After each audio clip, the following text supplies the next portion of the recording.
बॉलीवुड के तीन खान। एक टाइम पर इनकी फिल्मों का कलेक्शन 500 से 800 करोड़ के बीच हुआ करता था। 2016 में आमिर खान की फिल्म दंगल ने तो बाहुबली 2 से ज्यादा पैसे कमा लिए थे, लगभग 2000 करोड़, और बन गई इंडिया की हाईएस्ट ग्रॉसिंग फिल्म। लेकिन इसके अगले ही साल 2017 से 19 के बीच कई ऐसी घटनाएं हुई जिसने इन तीनों को वो डाउनफॉल दिखाया कि ये अपने साथ पूरे बॉलीवुड को ले डूबे। शाहरुख खान को 4 साल के ब्रेक पर जाना पड़ गया। वहीं 2018 से आज तक लगातार 7 साल आमिर खान की सभी फिल्में फ्लॉप पे फ्लॉप होती गई है। सलमान खान की पिछली 7 मूवीज एक के बाद एक फ्लॉप हो गई। टाइगर 3 जो ऑलरेडी एक सक्सेसफुल यूनिवर्स का पार्ट थी, उसने अपने पिछले पार्ट से भी कम पैसे कमाए। इन तीनों खान के डाउनफॉल का बॉलीवुड पर ऐसा इम्पैक्ट पड़ा कि 2022 में बॉलीवुड में 110 से ज्यादा मेन स्ट्रीम मूवीज रिलीज हुई, जिसमें केवल 4 मूवीज हिट हो पाई और बाकी सब फ्लॉप या डिजास्टर हो गई।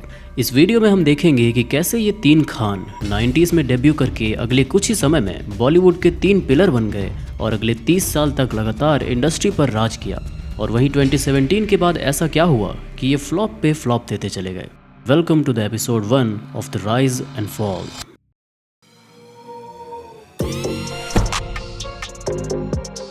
साल 1988 सलीम खान जो एक स्क्रीन राइटर हैं, वो बॉलीवुड से कनेक्शन होने की वजह से अपने बेटे को बीवी हो तो ऐसी नाम की फिल्म में सपोर्टिंग रोल दिलवाने में कामयाब हो जाते हैं। ये और कोई नहीं बल्कि सलमान खान थे, जिसमें रेखा लीड रोल में थी। अगले ही साल इन्हें मैंने प्यार किया नाम की फिल्म में लीड रोल मिल गया। नाराज हो? हमसे बात नहीं करोगे? नहीं, अभी मूड नहीं है। ऐसे सलमान खान ने बॉलीवुड में कदम रखा। वहीं आमिर खान ने अपना फर्स्ट डेब्यू अपने ही चाचा नासिर हुसैन की फिल्म यादों की बारात में साल 1973 में कर लिया था, जो सलमान खान से 15 साल पहले इंडस्ट्री में कदम रख चुके थे। ये उनका फर्स्ट अपीयरेंस था एज अ चाइल्ड, लेकिन लीड एक्टर के रूप में वो साल 1984 में फिल्म होली में डेब्यू करते हैं, जो अगेन सलमान खान से 4 साल पहले था। इन दोनों खान्स को इनके फादर के कनेक्शन की वजह से काफी प्रिविलेज मिला, जिससे इन्हें इंडस्ट्री में इंटर होने के लिए ज्यादा स्ट्रगल नहीं करना पड़ा। वहीं शाहरुख खान के बॉलीवुड के साथ कोई कनेक्शन नहीं थे, वो कंप्लीट आउटसाइडर थे। तब किसी ने सोचा ही नहीं था कि एक आउटसाइडर आके इंडिया का सबसे बड़ा सुपरस्टार बन जाएगा। आउटसाइडर होने की वजह से उन्हें करियर के शुरुआत में कोई फिल्म ही नहीं मिली, बल्कि एक टीवी सीरियल फौजी में डेब्यू करना पड़ा। इस सीरीज में रोल मिलने से उन्हें और भी सीरियल में रोल मिलने लगे, जैसे 1989 की सर्कस और 1992 की इडियट। और इसी साल SRK को अपनी फर्स्ट फिल्म मिली दीवाना, वो भी ऋषि कपूर के साथ। इस तरह से इन तीनों एक्टर्स ने लगभग सेम ही टाइम पर डेब्यू किया था एज अ लीड। मेरे कमरे का ये हुलिया किसने बनाया? हम बतावत है देवर जी।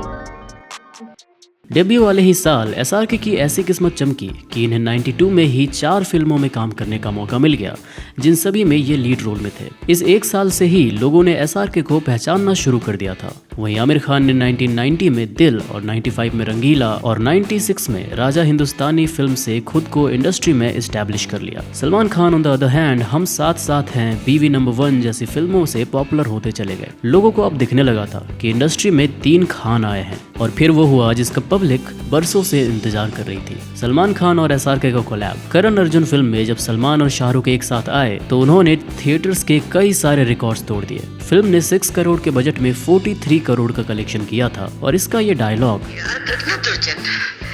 मेरे करण अर्जुन आएंगे फिल्मी दुनिया में अमर हो गया। साथ ही आमिर खान और सलमान खान का कोलैब भी हमें अंदाज अपना अपना में देखने को मिला। शायद आपने 90s के ये मूवी ना देखी हो, लेकिन इसके बारे में सुना तो जरूर होगा। ये फिल्म करण अर्जुन जितनी तो नहीं चली, बट स्टिल एक ब्लॉकबस्टर थी। अंतर्यामी है, बहुत बड़े स्वामी है, बल्कि मैं तो ये कहता हूँ कि आप पुरुष ही नहीं, महापुरुष है, महापुरुष, महापुरुष। साल 1995 इन तीनों के लिए काफी अच्छा साल रहा, लेकिन जिसने इस साल रूल किया वो थे Shahrukh Khan with his unforgettable romantic drama Dilwale Dulhania ले जाएंगे। इस फिल्म ने 4 करोड़ के बजट में 102 करोड़ का कलेक्शन किया था, जो आज के हिसाब से 500 करोड़ से ज्यादा होता है। ये फिल्म साल की हाईएस्ट ग्रॉसिंग फिल्म बन गई, और इसके गाने सबके जुबान पर थे।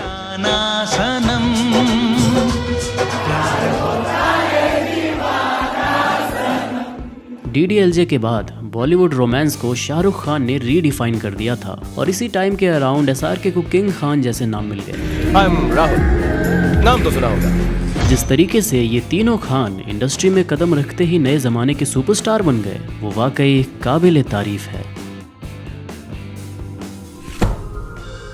उसी समय पर बॉलीवुड में और भी स्टार्स का राइज हो रहा था। जैसे अक्षय कुमार, अजय देवगन, सुनील शेट्टी और गोविंदा। लेकिन एक्चुअल रूलर्स ऑफ बॉलीवुड तो यही तीनों बने। गोविंदा जो उस टाइम पर एक राइजिंग सुपरस्टार थे, उनके अग्रेसिव नेचर की वजह से उन्हें धीरे धीरे इंडस्ट्री में काम मिलना ही बंद हो गया। वहीं दूसरी तरफ अक्षय कुमार की ऑडियंस उन्हें खिलाड़ी भैया और राजू जैसे रूप में देखना चाहते थे। राउडी राठौड़ में अक्षय को एक मासी एक्शन हीरो के रूप में लोगों ने खूब सराहा, जिससे ये खान के कंपटीशन में आ सकते थे। इवन दो शाहरुख खान की highest grossing film Chennai express रही 2023 तक, जब तक पठान रिलीज नहीं हुआ था, जो इससे 10 साल पहले 2013 में आई थी। और बाकी फिल्मों का कलेक्शन अक्षय कुमार के आसपास ही होता था। एसआरके के पास कोई ऐसी फिल्म नहीं थी जिसने 1000 करोड़ का कलेक्शन किया हो। लेकिन फिर भी शाहरुख खान का जो कल्चरल इम्पैक्ट इंडिया के साथ साथ ओवरसीज में भी था, और वो भी 90s के एरा से, इसी वजह से एसआरके के आसपास ही मूवी कलेक्शन होने के बाद भी अक्षय कभी भी एसआरके के स्टारडम को बीट नहीं कर पाए, जिससे अक्षय कुमार की लीड रोल में हाईएस्ट ग्रॉसिंग फिल्म आज गुड न्यूज है with a collection of 318 crore, जो बाकी खान के 1000 करोड़ के कलेक्शन के आसपास भी स्टैंड नहीं करता है। खान के एक और कंपटीशन थे सुनील शेट्टी, जिन्हें 90s में ऑडियंस ने काफी पसंद किया। इवन 2000s में भी हेरा फेरी जैसी मूवीज में उनके रोल को काफी पसंद किया गया। लेकिन सुनील शेट्टी ने धीरे धीरे मूवीज को छोड़कर बिजनेस में अपना करियर बना लिया, जिससे खान का रास्ता अगेन क्लियर हो गया। अजय देवगन जो इन 3 खान के कंपटीशन में आ सकते थे, उन्हें भी केवल उनकी कॉमेडी मूवीज जैसे गोलमाल फ्रेंचाइजी, टोटल धमाल और कुछ ही एक्शन मूवीज जैसे सिंघम के लिए जाना जाता है, जिस वजह से शाहरुख हो, सलमान या आमिर, तीनों को ही इंडस्ट्री के दूसरे सुपरस्टार से कोई कंपटीशन देखने को ही नहीं मिल रहा था। इन्होंने एक ट्रायोपॉली बना ली थी। ऐसे इन सभी एक्टर्स ने 90s के अपने सक्सेस को 2000s में भी बरकरार रखा। आमिर खान, सलमान खान, शाहरुख खान, कभी तीनों एक फिल्म में देखे जा सकते हैं। कभी तो कैसी फिल्म आप अफोर्ड कर सको तो ऑफर कर दो बेटा, चड्डी बनियान बिक जाएगी, तीनों को साइन कर देगा।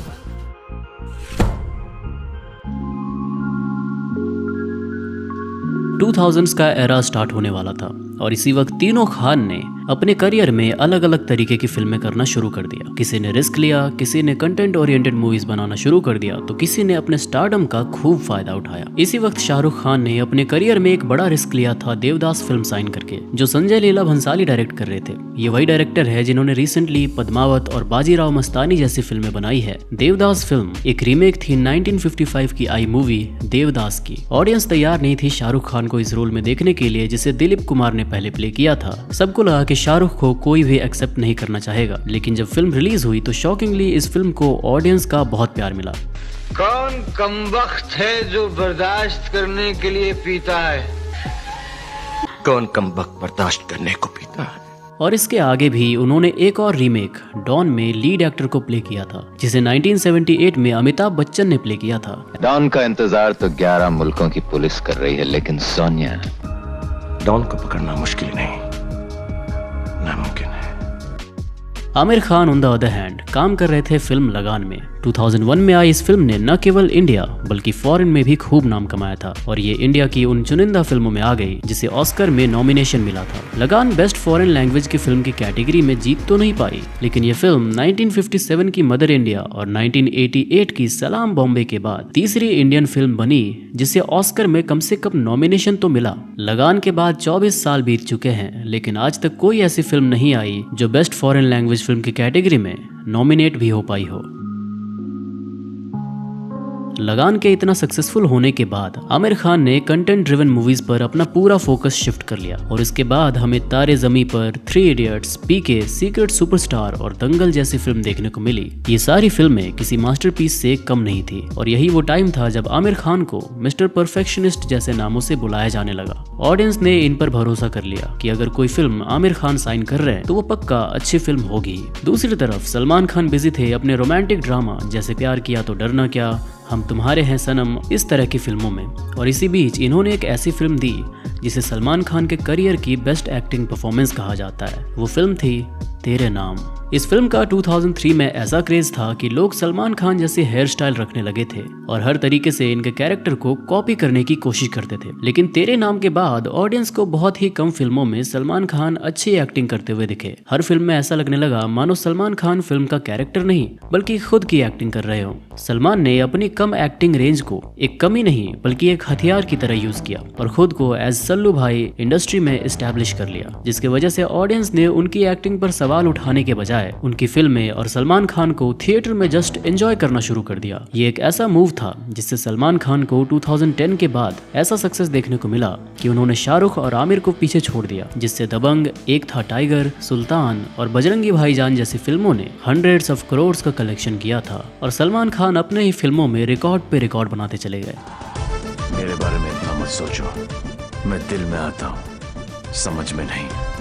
2010 के एरा में आमिर और सलमान दोनों ने ज्यादातर ब्लॉकबस्टर्स ही दिए। केवल शाहरुख खान के हाथ कुछ फ्लॉप मूवीज लगी जैसे रावण। फिर भी 90s और 2000s की तरह 2010 का ये एरा भी तीनों खान ने ही रूल किया, लेकिन इनका ये ट्रायोपॉली ज्यादा समय चलने नहीं वाला था। इनके करियर का सबसे बड़ा डाउनफॉल आना अभी बाकी था।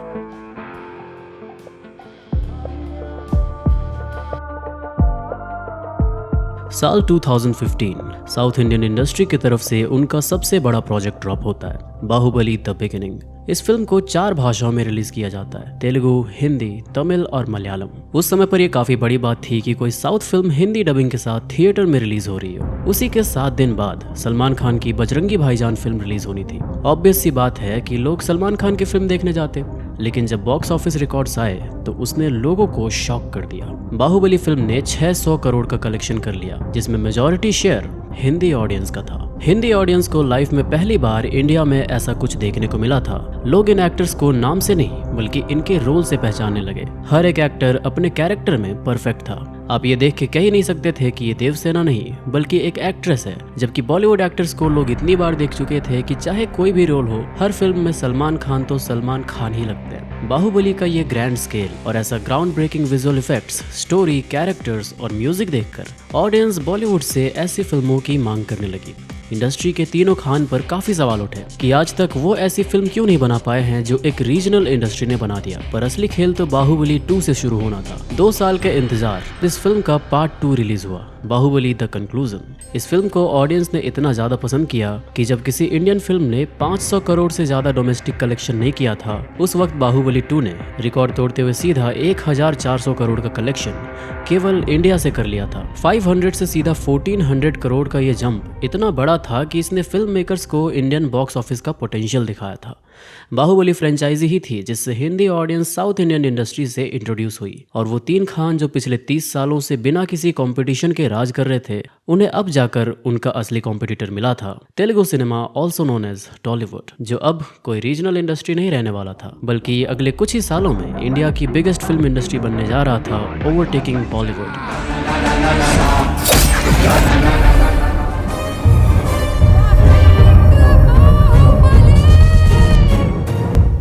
इसके बाद लोगों ने इन तीनों के वही घिसे पिटे मसाला फॉर्मूला मूवीज से परेशान होकर इनकी फिल्में देखना ही छोड़ दिया, जिससे खान के हाथ लगे एक के बाद एक फ्लॉप पे फ्लॉप। ऑडियंस के डिमांड पर आमिर खान ने ऐसी ग्रैंड स्केल मूवी बनाने की कोशिश की। वो फिल्म थी थग्स ऑफ हिंदुस्तान। ऑडियंस को लगा कि फाइनली बॉलीवुड हमें वर्ल्ड क्लास सिनेमा दिखाएगा, ऊपर से आमिर खान है तो अच्छे फिल्म की उम्मीद लगाई जा ही सकती है।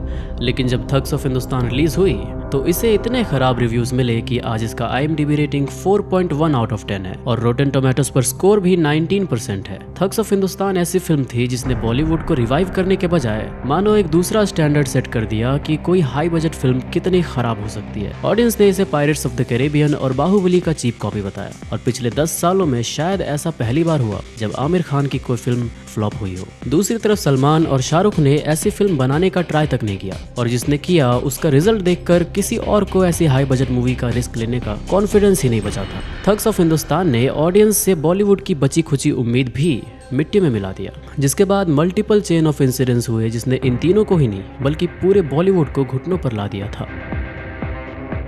2020 में कोविड-19 लॉकडाउन लगने की वजह से सारे सिनेमा हॉल्स बंद होते गए, फिल्म्स का प्रोडक्शन रुक गया। ऐसे में ऑडियंस उन फिल्मों को OTT प्लेटफॉर्म पर देखने लगी जो पहले से बनी हुई है, जिससे ज्यादातर लोगों ने साउथ इंडियन मूवीज और हॉलीवुड मूवीज देख ली।